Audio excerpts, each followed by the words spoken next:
सो यहाँ पे हम लोगों ने ये करना था difference between business profession and employment. अगर मैं पहले बात करूँ कमेंसमेंट की, कि एक बिजनेस जो है वो स्टार्ट कब होएगा, या एक प्रोफेशन हम कब स्टार्ट कर सकते हैं, या एक एम्प्लॉयमेंट कब स्टार्ट कर सकते हैं। सो फर्स्ट आता है हमारा business. Start after completing some legal formalities if needed. अब एक वर्ड उन्होंने पीछे डाल दिया है कि इफ नीडेड, अगर जरूरत है, कहते फिर आप लोग लीगल फॉर्मेलिटीज फुलफिल करोगे। मतलब कि रजिस्ट्रेशन करवानी है, या आप लोगों ने प्रॉस्पेक्टस इशू करना है, या आपने शेयर कैपिटल जो है इशू करनी है। आपने शेयर मार्केट का वर्ड सुना होगा ना, कि शेयर मार्केट में शेयर प्राइसेस ज्यादा चले गए या कम हो गए। तो कहते हैं वो किस चीज के ऊपर डिपेंड करता है कि आपका बिजनेस कैसा है। ठीक है, अगर आपने फॉर एग्जाम्पल कोई कपड़े का बिजनेस स्टार्ट करना है, तो फिर कहते हैं उसके लिए आपको कोई भी लीगल फॉर्मेलिटी जरूरत नहीं है, कुछ भी आपने फुलफिल नहीं करना। बट अगर जैसे कोई अंबानी का बिजनेस है, बहुत बड़े स्केल के ऊपर बिजनेस स्टार्ट करने वाले हो, तब लीगल फॉर्मेलिटीज आपको फुलफिल करनी पड़ेंगी। So start after completing some legal formalities if needed, अगर जरूरत है। तो कहते हैं फिर आप बिजनेस कब स्टार्ट करोगे, उन फॉर्मेलिटीज को फुलफिल करने के बाद। नेक्स्ट वन आता है प्रोफेशन।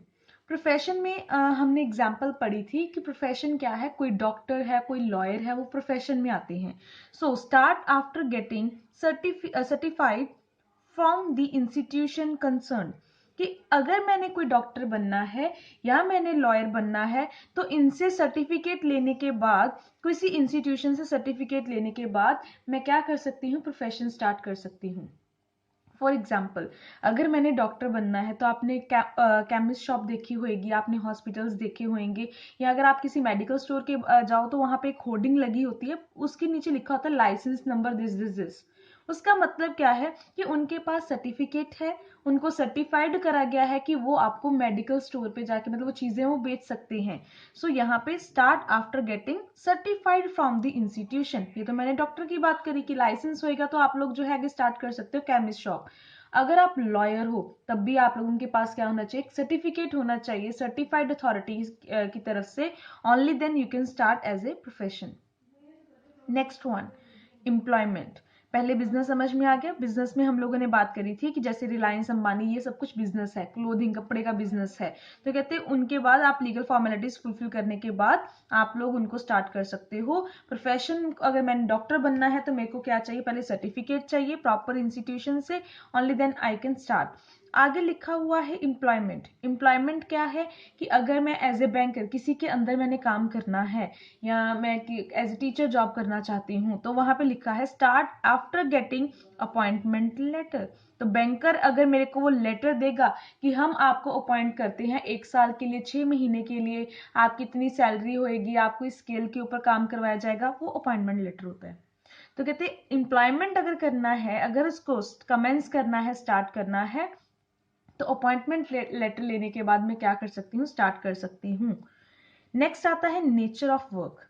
पहले तो हमने ये पढ़ा था कि अगर इन तीनों को स्टार्ट करना है तो हमें क्या क्या चाहिए। अब हम लोगों ने ये करना है कि किस तरीके का काम हम लोगों को रिक्वायर्ड है, नेचर ऑफ वर्क कैसा होना चाहिए। So production of things and services and buying and selling, दो चीजों की बात करिए, ध्यान से देखिए। एक लिखा है थिंग्स एंड सर्विसेज, थिंग्स को आप गुड्स भी लिख सकते हो, production of goods and services, और इसके आगे लिखा हुआ है बाइंग एंड सेलिंग, मैंने ये स्लैश डाला है, इसको बाद में करते हैं। Production of goods and services चाहती हूँ, टेंजिबल जिसको आप टच कर सकते हो, वो थिंग आपकी थिंग्स गुड्स में आता है। तो यहाँ तो कहते हैं मैंने कोई कंप्यूटर प्रोड्यूस करना है, कपड़े, कुछ भी ऐसा कोई भी चीज मैंने जो है वो बेचनी है, या मैं सर्विसेज देना चाहती हूँ। आप ये सोचोगे सर्विसेज कैसे आप बेच सकते हो। अगर एक कंपनी मेरे को इंश्योरेंस, वो जीवन बीमा की बात सुनते हो ना, LIC जीवन बीमा, अगर मेरे को कोई कंपनी दे रही है, वो फैसिलिटी दे रही है ना, कोई फैसिलिटी दे रही है जिसके बदले में वो मेरे से पैसा लेते हैं, मेरे को वो LIC देते हैं, पॉलिसी देते हैं, और मेरे उसके बदले में वो मेरे से प्रीमियम लेते हैं, वो सर्विसेज है। अगर मैं कहीं ओला कार करती हूँ और मैं कहीं पे भी जा रही हूँ, तो उन्होंने मेरे को सर्विस दी है, वो फैसिलिटी दी है कि मैं ट्रांसपोर्ट फैसिलिटी ले सकती हूँ, बदले में मैं उनको किराया देती हूँ, वो भी सर्विसेज है। तो कहते हैं या तो मैंने कोई चीजें बेचनी है, गुड्स बेचनी है, या मैंने क्या करना है, सर्विसेज को बेचना है, तो कहते हैं वो बिजनेस में आएगा, उसको बिजनेस कहते हैं। आगे लिखा हुआ है बाइंग एंड सेलिंग, या तो ये गुड्स और सर्विसेज बेचनी है, या आप लोगों ने खरीदनी है। तो दोनों में आपका बिजनेस है, मतलब दोनों चीजों को, ये नहीं कि सिर्फ मैं बेचना चाहती हूँ तो मैं इसी चीज को बिजनेस बोलूंगी, बट अगर मैं इस चीज को खरीदना भी चाहती हूँ तो वो भी आपका बिजनेस में ही सेग्रीगेट करेंगे। आगे आता है प्रोफेशन। प्रोफेशन वही डॉक्टर लॉयर वाला। Personal services as a specialist, कहते प्रोफेशन में उनका काम कैसा होता है, पर्सनल सर्विसेज एज स्पेशलिस्ट। वो पर्सनल सर्विसेज देते हैं, 1-to-1 सर्विसेज देते हैं। डॉक्टर ये नहीं बोलता कि जिनको खांसी जुकाम है वो इकट्ठे आ जाओ, उनको एक बार में ही दवाई दे, जो मेडिकल जो है जो सॉरी मेडिसिन वगैरह एक बार में ही दे देंगे। तो वो क्या करते हैं, पर्सनली 1-to-1 कनेक्शन होता है। एक पर्सन आया, उसके अकॉर्डिंगली उसको सर्विसेज दी, जिसको जो भी प्रॉब्लम होगी उसके अकॉर्डिंगली उसका ट्रीटमेंट होएगा। और अगर लॉयर है तो वो केस जो है, क्रिमिनल केस लड़ता है, वो एक एक पर्सन का केस लड़ता है। ठीक है, तो यानी कि पर्सनल सर्विसेज वो देता है एज ए स्पेशलिस्ट। यहाँ पे वो सर्विसेज नहीं देते, वो क्या कौन सा काम करते हैं, या तो बाय करते हैं या फिर सेल करते हैं। आगे आता है work allotted by employer according to the contract. अब एम्प्लॉयमेंट में मैं कौन सा काम करूंगी, ना तो मैं बाय सेल कर रही हूँ या स्पेशलिस्ट कुछ भी कर रही हूँ, वो कौन सा काम होएगा जो मेरे को कौन देगा, एम्प्लॉयर देगा। जैसा काम एम्प्लॉयर कर देगा मेरे को, मैं वैसा काम करूंगी। ये आपके पॉइंट पहले कवर कर रही हूँ। बिजनेस, प्रोफेशन, एम्प्लॉयमेंट में शुरू कब करना है, फॉर्मेलिटीज जब आपकी हो जाएंगी सारी। यहाँ पे उन्होंने लिखा है जब सर्टिफिकेट मिल जाएगा, यहाँ पे लिखा है जब अपॉइंटमेंट लेटर मिल जाएगा। सेकंड, काम कैसा करेंगे, कहते बिजनेस में करेंगे बाइंग एंड सेलिंग। किस चीज को बाय सेल करना है, या तो गुड्स को करना है या फिर सर्विसेज को करना है। प्रोफेशन में personal services as a specialist, तो कहते हैं जो भी आपकी सर्विसेज हम लोगों ने एज ए स्पेशलिस्ट उनको प्रोवाइड करनी है एज ए डॉक्टर और लॉयर। एम्प्लॉयमेंट में उन्होंने लिखा है जैसा हमें एम्प्लॉयर काम देगा हम वैसा काम करेंगे। Next, investment. Capital is needed according to its nature and size. Business में उन्होंने ये बोला हुआ है कि इन्वेस्टमेंट होता है जो पैसा लगाना। अभी के लिए आप लोग इसको हिंदी में पंजाबी में जैसे आपको इजी लगता है आप लिख सकते हो। पैसा होता है कि इन्वेस्टमेंट होता है कि पैसा लगाना किसी चीज में। तो कैपिटल होता है जब कंपनी में पैसा लगाया जाता है, एक ऑनर, एक कंपनी का मालिक जो कंपनी में पैसा लगाता है। So capital is needed according to its nature. अगर यहाँ पे इसको शॉर्ट करना है, आप अपनी लैंग्वेज में कर सकते हो मनी या फंड्स।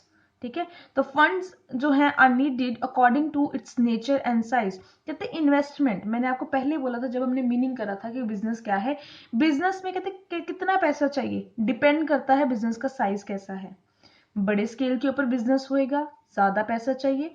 छोटे स्केल के ऊपर छोटी सी कोई शॉप खोलनी है तो हमें कम पैसा चाहिए। तो कहते हैं उसके अकॉर्डिंगली आपका बिजनेस नेचर कैसा है। नेचर में दो चीजें आती हैं, आप लिख सकते हो। एक होता है मैन्युफैक्चरिंग बिजनेस, एक होता है ट्रेडिंग बिजनेस। ठीक है, अगर मैन्युफैक्चरिंग बिजनेस है तो पैसा ज्यादा चाहिए। क्यों, अपनी कॉपी पे इसके साइड पे नोट बनाना और लिखते जाना इसको, ताकि नेक्स्ट टाइम जब नेचर की बात हो तो आपको पता होना चाहिए कि बिजनेस का नेचर कौन कौन सा होता है। मैन्युफैक्चरिंग बिजनेस की बात कर रहे थे। मैन्युफैक्चरिंग का मतलब अगर मैंने मैन्युफैक्चर करना है तो मेरे को मशीनरी चाहिए, बड़ा एक जगह चाहिए। तो कहते हैं वहां पे अगर मैन्युफैक्चरिंग बिजनेस है तो इन्वेस्टमेंट कैपिटल क्या चाहिए, पैसा ज्यादा चाहिए। ट्रेडिंग का मतलब होता है खरीदा और बेचा, बनाने का काम नहीं आता उसमें, जैसे मशीनरी से उन चीजों को प्रोड्यूस करना वो नहीं आता। ट्रेडिंग का मतलब सिर्फ बनी बनाई चीज को लेके आना और बनी बनाई चीज को खरीद लेना, बस। तो कहते हैं अगर ट्रेडिंग बिजनेस है तो पैसा क्या चाहिए, कम चाहिए।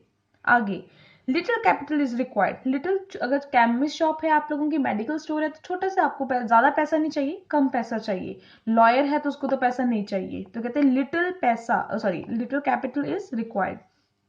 और एम्प्लॉयमेंट में there is no need of capital, आपको कोई पैसा नहीं चाहिए। आप क्या करोगे, अपना एक बिजनेस जो है वो अपना वहां पे क्या कर सकते हो, एज ए बैंकर कहीं पे जाके जॉब करने वाले, घर से पैसा नहीं लेके जाते कहीं पे जॉब करते हो तो। So there is no capital is required.